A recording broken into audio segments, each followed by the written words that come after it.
C'est l'histoire d'un méga projet ferroviaire qui va changer le visage du Maroc. L'ONCF table dès la première année sur 6 millions de voyageurs sur la ligne à grande vitesse, qui va générer un trafic additionnel de 3 millions de passagers. La LGV va révolutionner, je pense, le quotidien des Marocains. On va pulvériser les temps de parcours Casa, Tanger, Kenitra en 50 minutes. Au lieu de 3h15, on divise pratiquement le temps par 3, voire par 4. Tanger, Casablanca, qui était 4h45, voire 5h, aujourd'hui 2h10.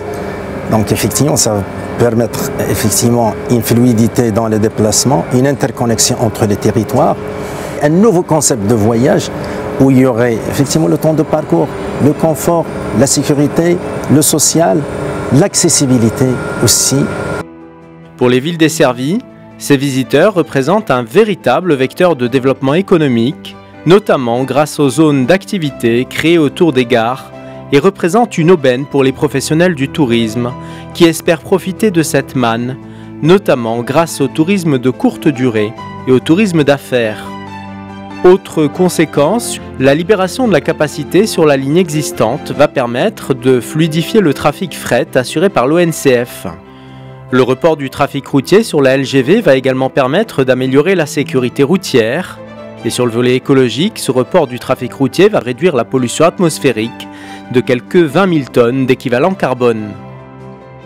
Comme tout grand chantier, la LGV est fortement pourvoyeuse d'emplois. Durant toute la durée des travaux, elle a permis la création de 30 millions de journées de travail.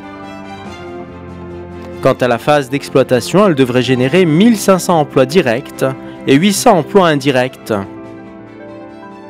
Il est sûr que les entreprises, les universités, les hôpitaux vont bénéficier de la productivité de la vitesse.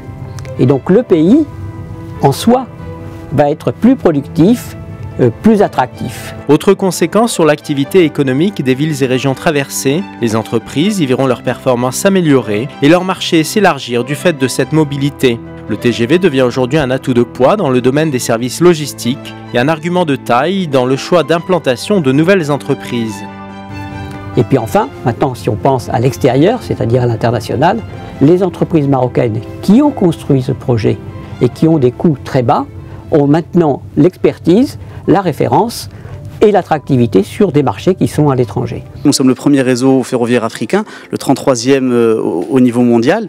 Nous avons déjà des équipementiers et des industriels de premier rang qui ont soit une représentation commerciale, soit même certaines unités industrielles en local au Maroc. Nous avons un marché ferroviaire intérieur qui est en croissance, avec toute une série d'autres investissements à venir, et notamment pour ce qui concerne le matériel roulant. On considère que c'est le momentum.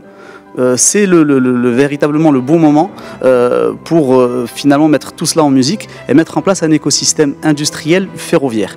En suscitant une nouvelle dynamique d'aménagement dans toutes les régions traversées par elle, la LGV, qui est le fruit d'une vision à long terme, s'intègre dans le modèle de développement économique et social et la politique territoriale imprimée au Maroc depuis près de 2 décennies.